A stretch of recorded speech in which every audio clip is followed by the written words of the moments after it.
Jail అనుభవం మీకు కూడా ఉందనేసి విన్నాం. లేదు ఈ బౌన్స్ అయిన విషయంలో లేదు చెక్ లేదు, కేసు పోలీస్ వల్ల స్టేషన్కి మీరు వెళ్ళాలి, జైలుకి వెళ్ళారా?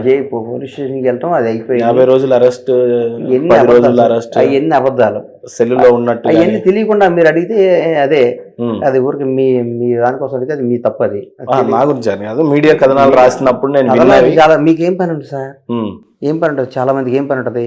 మీ రేటింగ్ పెంచుకోవాలి, మీ క్రెడిబిలిటీ పెంచుకోవాలి, మీ ఐడెంటిటీ పెంచుకోవాలి. మీ ఐడెంటిటీ పెంచుకోవాలంటే ఏం చేయాలి? జనంలో క్రేజ్ ఉన్నాడు దగ్గరికి వెళ్ళి గెలాలి, జనంలో క్రేజ్ ఉన్నాడని గెలాలి.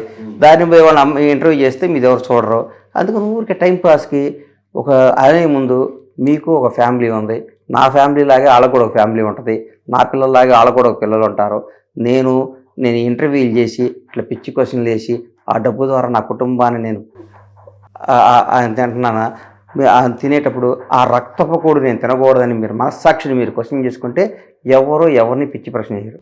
జీవితంలో ఈ పిచ్చి క్వశ్చన్లు వేసి బతకవసరం లేదు సార్. కూలి పని చేసుకుని కూడా బతకొచ్చు.